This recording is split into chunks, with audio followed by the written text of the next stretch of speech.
Hello everyone. सो आज का हमारा टॉपिक है class 8 chapter 15 that is some natural phenomena. So last class में हम बात कर चुके थे कि नेचुरल फिनोमिना कौन कौन से होते हैं, क्या होते हैं नेचुरल फिनोमिना। उसमें हम लोगों ने चार्ज्ड पार्टिकल्स के बारे में, चार्ज्ड ऑब्जेक्ट्स के बारे में बात कर ली थी। तो उससे आगे चलिए शुरू करते हैं। So what is an electrostatic force? Electrostatic force क्या होता है? द फोर्स ऑफ अट्रैक्शन और repulsion experienced bye charged object is called electrostatic force.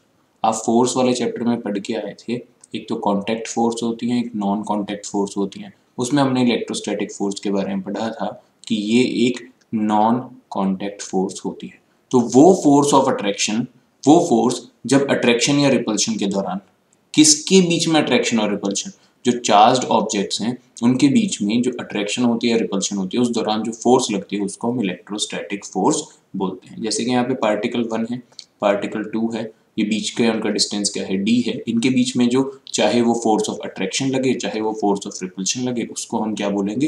Electrostatic force बोलेंगे। So what is a static electric charge? एक स्टैटिक इलेक्ट्रिक चार्ज क्या होता है? Static charge और static electricity is an electric charge which does not move. अब एक charge है, जब आपने वूल स्वेटर के साथ बैलून को रब किया, तो उनके ऊपर क्या आ गया? चार्ज आ गया। अब ये चार्ज यहाँ से मूव नहीं कर रहा है, ये यहीं पे रुका हुआ है। तो स्टैटिक का मतलब होता है एक ही जगह रुका हुआ। तो वो चार्ज जो मूव नहीं करता है उसको हम क्या कहते हैं? उसको स्टैटिक चार्ज कहते हैं, या स्टैटिक इलेक्ट्रिसिटी कह सकते हैं। Static charges are a result when two objects are rubbed with each other. और स्टैटिक चार्ज कब आता है, कब ये चार्ज फ्लो नहीं करते हैं? तो मीन स्टैटिक चार्ज कब आता है? जब दो ऑब्जेक्ट्स को आपस में रब किया जाता है, तब स्टैटिक चार्ज उन चीजों के ऊपर आता है। When two surfaces come in contact with each other repeatedly, it results in the transfer of electrons from one material to another. जब दो सरफेस एक दूसरे के कांटेक्ट में आते हैं रिपीटेडली, बार बार, जब भी आप चीजों को क्या करेंगे, एक दूसरे के साथ रब करेंगे, तो उनके सरफेस क्या होंगे? टू एंड फ्रो मोशन से रब करते हैं, तो वो उनके सरफेस एक दूसरे के साथ रिपीटेडली बार बार क्या हो रहे हैं? कांटेक्ट में आ रहे हैं, जिसकी वजह से जो इलेक्ट्रॉन है वो ट्रांसफर हो जाते हैं एक मटेरियल से दूसरे के ऊपर। The strength of electric charge depends upon different factors such as. कितनी स्ट्रेंथ होगी, कितना ज्यादा चार्ज आएगा, ये डिफरेंट फैक्टर्स के ऊपर डिपेंड करता है। वो फैक्टर्स क्या क्या है? टेम्परेचर है, ह्यूमिडिटी है, properties of the surface such as its material. उस मटेरियल पे भी डिपेंड करेगा जिन मटेरियल्स को आपस में रब किया जा रहा है। In opposite to static charge there is an electric current. भाई स्टैटिक चार्ज तो रुका हुआ था, मूव ही नहीं कर रहा था। दूसरा होता है इलेक्ट्रिक करंट, जिसमें चार्ज क्या करते हैं? मूव करते हैं। The electric current results when charges flow और move from one point to another. जब आपके चार्ज एक जगह से दूसरी जगह मूव करते हैं तो वो बनाते हैं electric current. This electric current results in glowing of bulb और working of all electrical appliances. यही इलेक्ट्रिक करंट रिस्पॉन्सिबल है सभी इलेक्ट्रिकल अप्लायंसेस के चलने के पीछे। आपके घर में जितने भी इलेक्ट्रिक अप्लायंस चल रहे हैं, जो बल्ब हैं, फैन है, रेफ्रिजरेटर है, वॉशिंग मशीन है, जितने भी इलेक्ट्रिकल अप्लायंस चल रहे हैं, उन सब के चलने के पीछे इलेक्ट्रिक करंट क्या है? रिस्पॉन्सिबल होता है। Moving charges generates electric current. ठीक है जी, जो मूविंग चार्जेस हैं वो आपका इलेक्ट्रिक करंट बनाते हैं। अगर वो चार्ज मूव नहीं कर रहे हैं तो वो आपका स्टैटिक करंट बनाते हैं। ठीक है जी, एडिशन ऑफ चार्जेस। जो इलेक्ट्रॉन है वो मूव करता है और इलेक्ट्रॉन के मूव करने से ही करंट फ्लो करता है। ट्रांसफर ऑफ चार्जेस, चार्जेस का ट्रांसफर जो होता है। Charges can transfer from one object to another with the help of conduction and induction. तो दो प्रोसेस के थ्रू जो चार्ज है वो ट्रांसफर हो जाता है एक ऑब्जेक्ट से दूसरे ऑब्जेक्ट के ऊपर। सबसे पहले कंडक्शन पढ़ते हैं। When a charged objects come in contact with a conductor, it results in the transfer of charges through the conductor. जब कोई चार्ज्ड ऑब्जेक्ट किसी भी कंडक्टर के, जो इलेक्ट्रिसिटी को कंडक्ट कर सके, उसके कांटेक्ट में आता है, तो उस कंडक्टर के थ्रू वो चार्ज क्या हो जाता है? ट्रांसफर हो जाता है। Charging a neutral object by conduction. एक neutral metal sphere rest upon an insulating platform. Insulating जिससे करंट पास नहीं कर सकता। तो ये क्या है, एक न्यूट्रल मेटल स्फीयर रखा गया है इसके ऊपर। सेकेंड डायग्राम में when the positive aluminium plate, एक एल्यूमिनियम प्लेट जिसके ऊपर पॉजिटिव चार्ज है, जब उसको टच किया जाता है इस मेटल स्फीयर से, electrons are drawn from the sphere and on to the aluminium plate. Aluminium plate के ऊपर क्या हो जाते हैं, इलेक्ट्रॉन्स आ जाते हैं। The aluminium plate has less excess positive charge and the metal sphere now has excess of positive charge। देखो भाई इसके ऊपर देखो कितने सारे पॉजिटिव चार्ज थे, क्योंकि इसके अंदर प्रोटॉन्स ज्यादा थे। अब जब इन दोनों को आपस में क्या किया गया, टच किया गया, तो बहुत सारे इलेक्ट्रॉन उन प्रोटॉन्स की तरफ, पॉजिटिव चार्ज की तरफ क्या हो गए, अट्रैक्ट हो गए। इससे वहां पर पॉजिटिव चार्ज कम हो गए और यहां से इलेक्ट्रॉन निकल गए, तो इस स्फीयर के ऊपर पॉजिटिव चार्ज बढ़ गया है। So this is how we can charge a neutral object by conduction। दूसरा जो मेथड था वो था induction. When a charged object is brought near a neutral object, it results in shifting in the position of electrons in other object। जब भी एक charge object को एक न्यूट्रल ऑब्जेक्ट के नजदीक लाया जाता है तो इससे क्या होता है, शिफ्ट हो जाते हैं इलेक्ट्रॉन दूसरे ऑब्जेक्ट पे। इसको भी एक एग्जांपल से समझते हैं। एक मेटल स्फीयर है जिसको एक स्टैंड के ऊपर लगाया गया है। A negative balloon induces electrons movement from the left side to the right side of the balloon. अब क्या है जी, जो आपका नेगेटिव बैलून है वो क्या कर रहा है, इंड्यूस कर रहा है इलेक्ट्रॉन्स की मूवमेंट को लेफ्ट साइड से राइट साइड पे बैलून के। लेफ्ट से कहाँ आगे भाई, राइट साइड पे आगे बैलून के। कौन आगे, इलेक्ट्रॉन्स आगे, तो नेगेटिव चार्ज आ गया। जब नेगेटिव चार्ज इस कॉर्नर पे आ गया बैलून के, तो ये अपने से अपोजिट चार्ज, पॉजिटिव चार्ज को अपनी तरफ अट्रैक्ट करेगा। तो जो इस मेटल बॉल को रखा गया था, मेटल स्फीयर को, इसका भी पॉजिटिव चार्ज क्या हो जाएगा भाई, लेफ्ट साइड में आ जाएगा, क्योंकि नेगेटिव चार्ज कहाँ पे प्रेजेंट है, बैलून के राइट साइड में प्रेजेंट है। तो ये अपने से अपोजिट चार्ज को अपनी तरफ अट्रैक्ट करेगा और इलेक्ट्रॉन्स दूसरी तरफ इकट्ठे हो जाएंगे, क्योंकि ये नेगेटिव है तो इलेक्ट्रॉन्स को रिपेल करेगा। ये बात क्लियर हुई। व्हेन टच्ड, जैसे ही आप टच करेंगे, जो इलेक्ट्रॉन्स हैं वो स्फीयर को लूज कर देंगे, लीव कर देंगे, छोड़ देंगे स्फीयर को, और आपके हाथ से ग्राउंड के अंदर एंटर कर जाएंगे। The sphere is now charge positive. अब ये पूरा स्फीयर कैसा चार्ज हो गया, पॉजिटिवली चार्ज हो गया है, with excess charge attracted to the balloon, और ज्यादा चार्ज बैलून की तरफ अट्रैक्टेड आपको देखने को मिलेगा। जैसे आप इसको दूर करेंगे तो ये अट्रैक्शन खत्म हो जाएगी नेगेटिव चार्ज की, है ना, तो ये पॉजिटिव चार्ज वापस से पूरे स्फीयर में क्या हो जाएंगे, डिस्ट्रीब्यूट हो जाएंगे।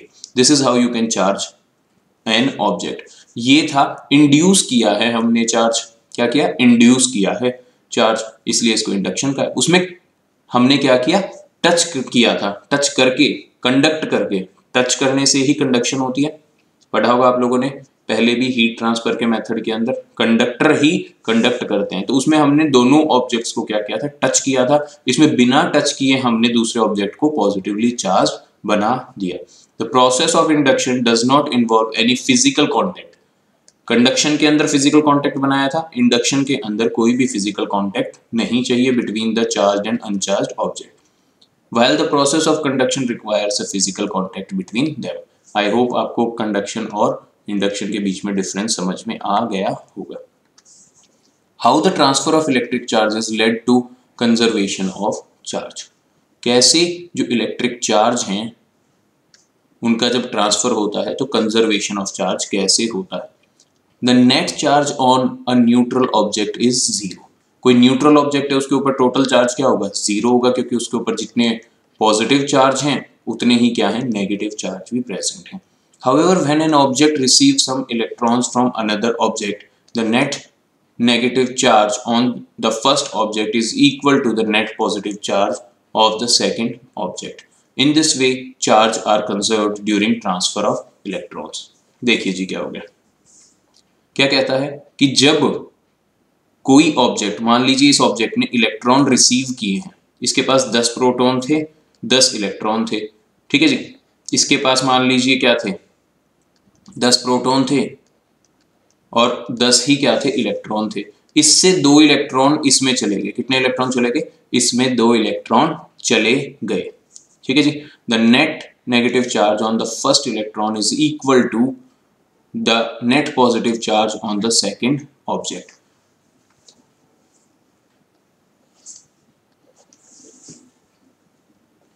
ठीक है जी, अब समझिए यहाँ पे हमने क्या किया, इलेक्ट्रॉन को ट्रांसफर कर दिया।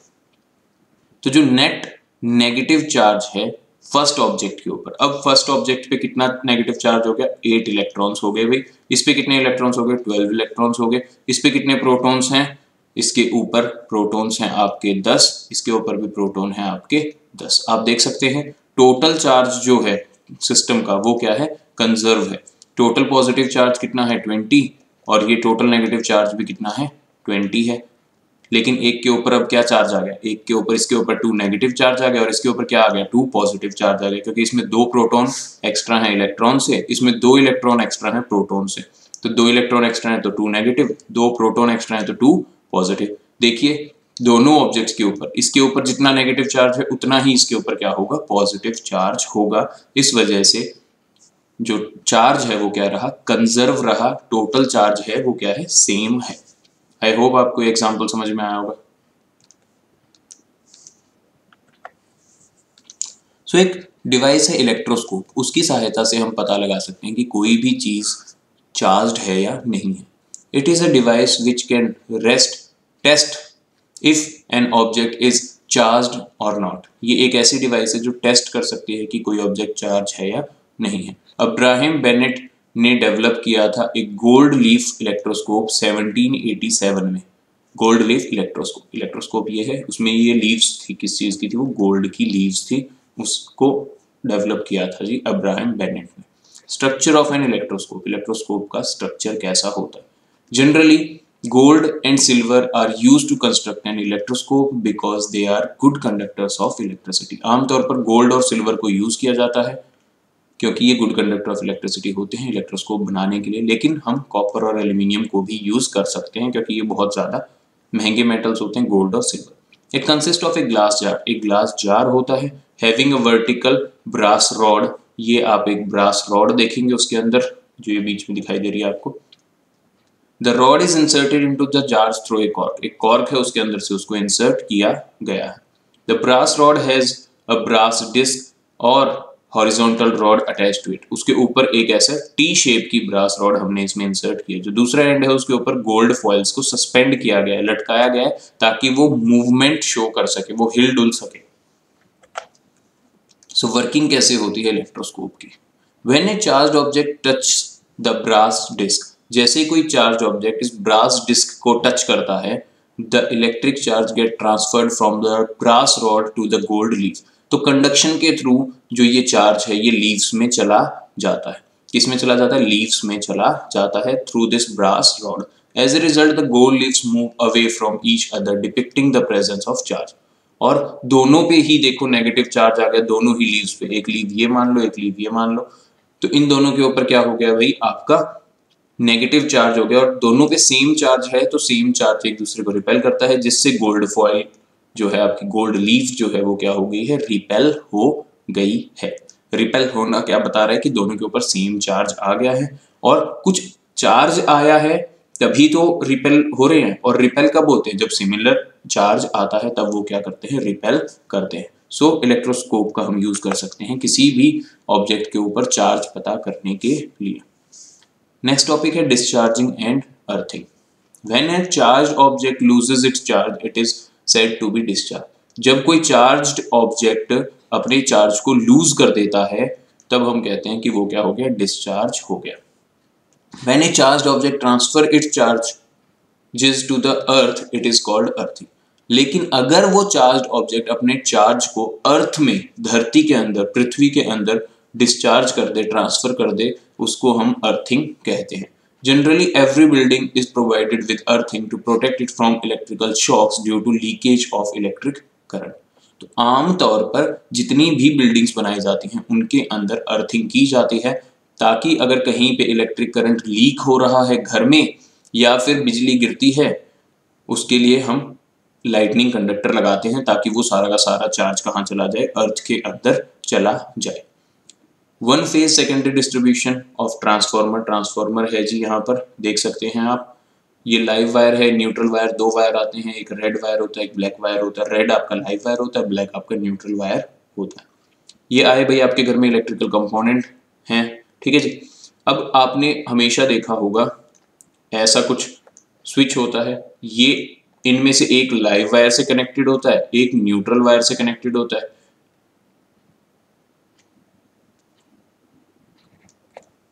और एक ऊपर वाला जो है वो अर्थिंग से कनेक्ट होता है, अर्थिंग, अर्थ वायर से, ठीक है जी। अब जैसे ही एक्स्ट्रा करंट आएगा वो इस अर्थ वायर के थ्रू कहाँ चला जाएगा, ग्राउंड के अंदर चला जाएगा। तो जो इंसान जो उसको टच कर रहा है उसको क्या इलेक्ट्रिक शॉक नहीं लगेगा। इसीलिए अर्थिंग की जाती है घरों के अंदर कि बाय चांस कोई इलेक्ट्रिकल इक्विपमेंट में से करंट लीक हो तो वो अर्थ वायर के थ्रू, अर्थिंग वायर के थ्रू जमीन में चला जाए इंसान को लगने की जगह पे। ये थोड़ा बड़ा डायग्राम बना रखा है जी इसी के अंदर, ठीक है। इलेक्ट्रिकल इक्विपमेंट है, वहां पे आपने पिछले डायग्राम में देखा था कि भाई ये करंट आ रहा है, ऐसे फ्लो कर रहा है ये फॉल्ट करंट, ठीक है। अब जैसे बाय चांस इंसान ने इसको टच किया तो फॉल्ट करंट जो है वो इंसान के अंदर से पास होके जमीन में चला जाएगा अगर अर्थिंग सिस्टम नहीं है। पहले तो किससे जा रहा था, पिछले में वो जा रहा था अर्थ वायर से जमीन के अंदर, अर्थ वायर के अंदर से करंट निकलेगा। अब अर्थ वायर है ही नहीं तो ये इंसान के अंदर से जाएगा और इंसान को क्या लगेगा, करंट लगेगा। इसीलिए अर्थिंग जरूरी होती है ताकि ये करंट जो जमीन में जाए ये उस वायर के थ्रू जाए, ना कि इंसान के थ्रू। अगर ये इंसान के थ्रू जाएगा तो इंसान को इलेक्ट्रिकल शॉक लगना स्वाभाविक है। So that's all for this class.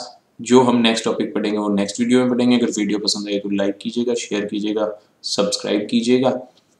मिलते हैं नेक्स्ट टॉपिक में, तब तक के लिए take care, God bless you, bye.